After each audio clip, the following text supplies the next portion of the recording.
you guys. Thank you very much. Thank you very much. Round of applause to each and every one of you. There is one here, over here. Thank you so much. As well, round of applause to them. Thank you for their time. I like talking with them. And if there's someone who has a passion for young people, it's Dr. Nderitu. And I think this year she's made it very intentional, to engage with young people.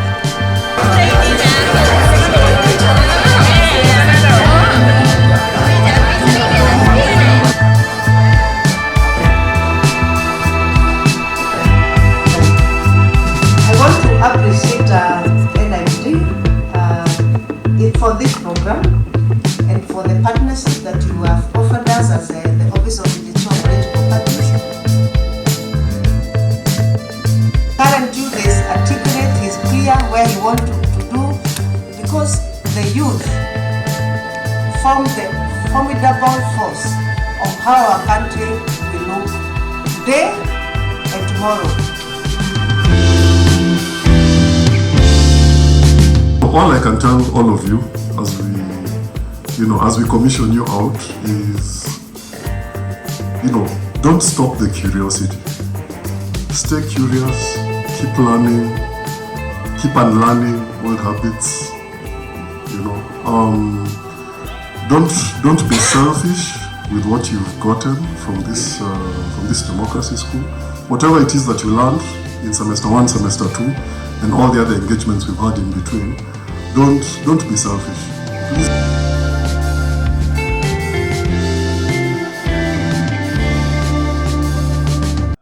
United not only by our achievements, but by a shared vision for a peaceful, just, and inclusive democratic world. As we gather here to celebrate our graduation from the Netherlands Institute of Multi-Party Democracy, I am reminded of the profound responsibility we carry as the advocates of change.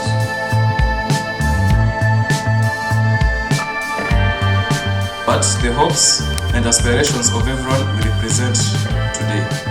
This program, which has focused on empowering us as the youths and women, has equipped us with the tools to actively and effectively engage in the democratic process.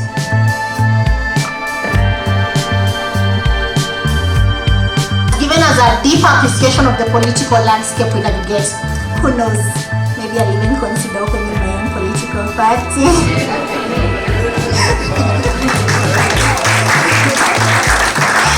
Dr. Miriam Tanu's session on communication, particularly public speaking, was another highlight.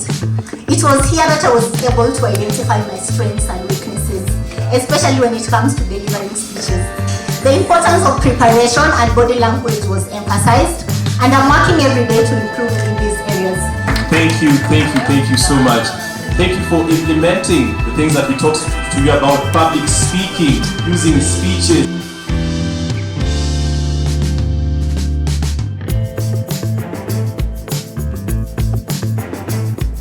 The only way we could dialogue was to battle in the streets, but the office of the registrar has kind of regulated us.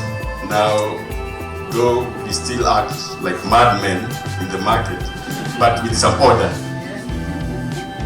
Yeah. She's been a wonderful partner. She's kept an open door policy with us. We consult on a regular basis. We do a lot of work together, not only in Kenya, but also within our regional programs. And if there's someone who has a passion for young people, it's Dr. Nderitu. And I think this year she's made it very intentional, to engage with young people and engage with youth from political parties, youth from campuses and colleges. And so she's a key ally in your leadership trajectory. And even for her to make time to be here, that's, it tells a lot as to where her heart lies. So Dr. Nderitu, karibu, to give your remarks. Asante.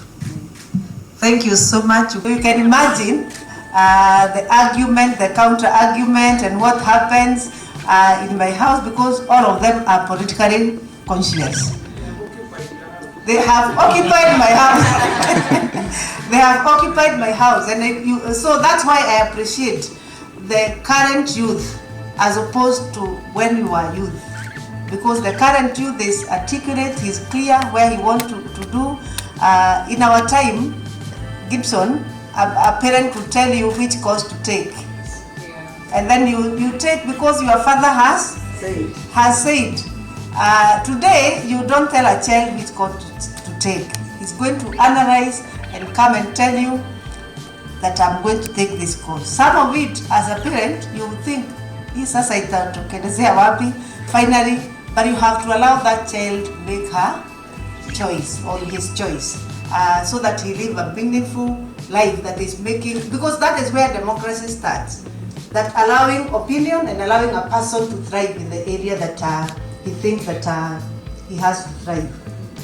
I want to appreciate NIMD for this program and for the partnership that you have offered us as the Office of Registrar of Political Parties.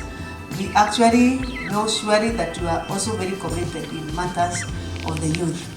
The second reason why I really am interested in the youth, because the youth form the formidable force of how our country will look today and tomorrow. By statistics, this country have 66% of people below the age of 35 and below. Meaning, the people above the age of 35 are few.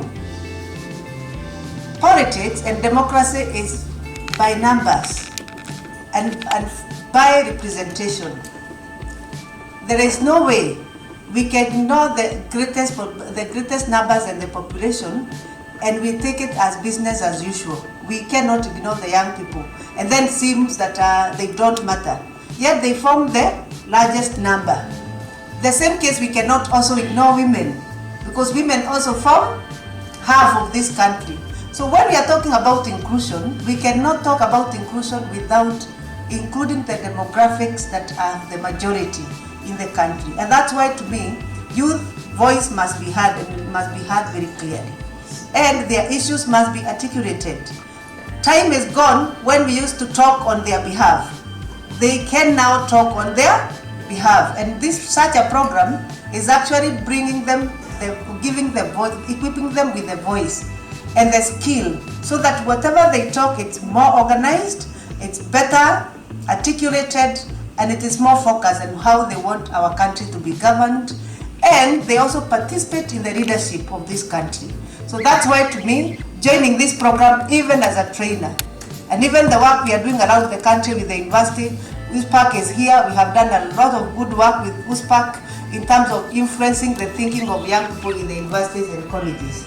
Personally, I have a program that I'm planning to talk to university students, lectures in the university halls. We have done about 6-7 around now, and I'm looking at one day we shall have done all the universities in Kenya, because it helps them to think how they want their country to be governed and to be part of that. So as I congratulate you as a graduate today, I know for sure we are looking forward for you in the marketplace, so that you have a responsibility not only to repackage yourself as a leader so that you occupy the space of leadership, but also to become a political education champion, that Kenyans and especially the young people need to be politically conscious. I looked at the young people, and that's why personally I started that program of talking to the universities, the educated youth. When there were Gen Z demonstration, you did everything right. You said you are faceless, you are tribalist. What else were you less? You are leaderless, partyless. You are less everything, faceless, fearless. You are right in all the other things except two. You are not supposed. A leader is not supposed to be partyless, especially in the democratic space. That's why I thought it's important for the young people to know you cannot be partyless and make meaningful change. You can also not be leaderless and make meaningful change, because you have to organize your thoughts together, and you have one person who shall come and present the issues. I was telling the youth in Maseno yesterday that if you remember the journey, those people who were there when the section 2A, There are people who organize themselves. There were even documents that were called Mwakenya. You remember them? That used to walk around universities. Because there were documents that were written and the government were looking for Mwakenya everywhere. That you are found with Mwakenya, and they became very serious. Because thoughts must be written down. What you want, the change you want must be written down. And then it is presented and you engage the government of the day with documentation and properly prepared for what is coming. So to me, kindly, if you are here and you are not correctly attached to a political party and you are aspiring to be a political leader, then reconsider and make sure that you know exactly which political party you belong to. And then even a small group like this, we need leaders. We have seen Tobias and Noel and we're there talking here. They are leaders of this group. So there must be a way that youth organize themselves to bring issues on the table.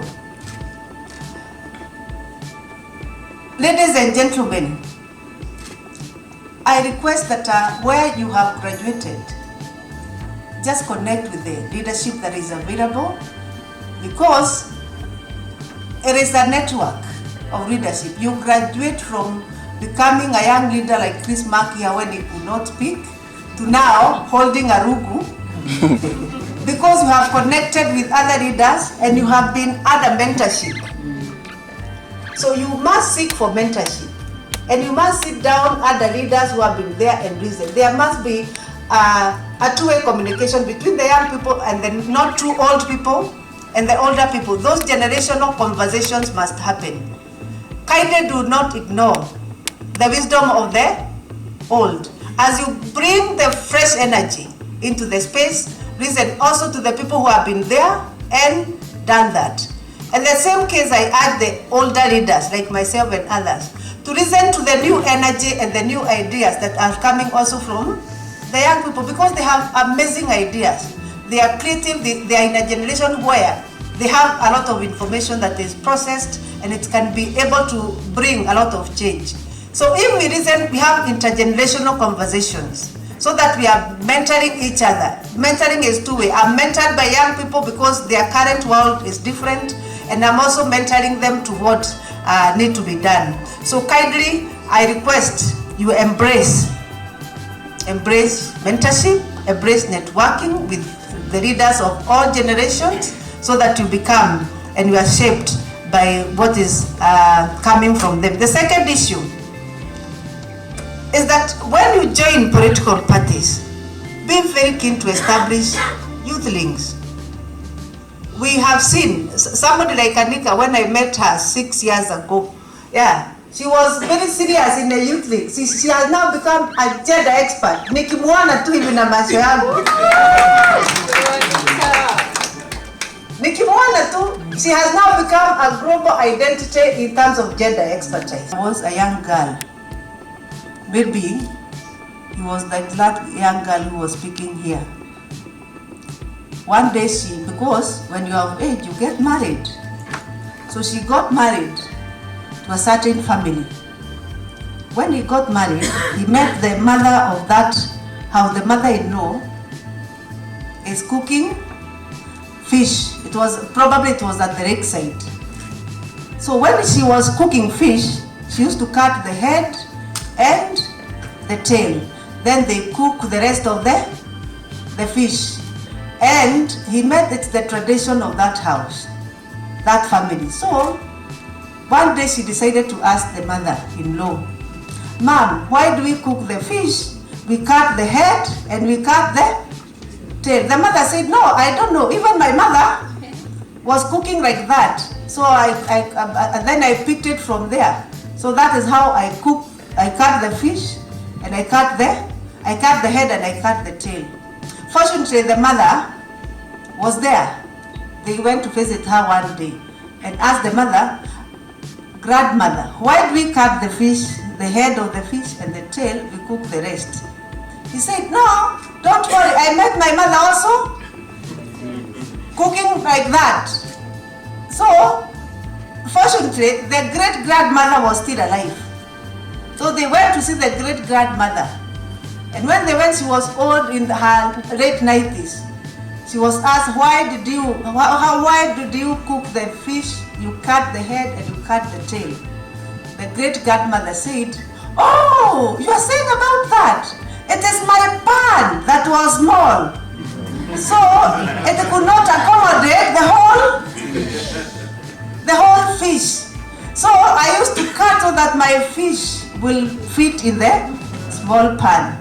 But you can see what has been going over and over generations, doing the same thing the same way without even knowing what is the origin. I challenge you today, do not tolerate the status quo. You have to bring the change. Know why certain things are done certain way so that you don't repeat the same mistakes. All in the name that somebody's pan was small. That means your mind should expand. Don't look at us, your mothers. The misses that we did, because probably we were conditioned by our mothers, and probably our mothers were conditioned by their mothers. And then the pan was small. That is the whole reason why they are doing the things the way they do. Let's challenge the status quo and try to do things differently. And you can be assured change comes by people who think outside the box. Thank you very much. I really congratulate you on this graduation.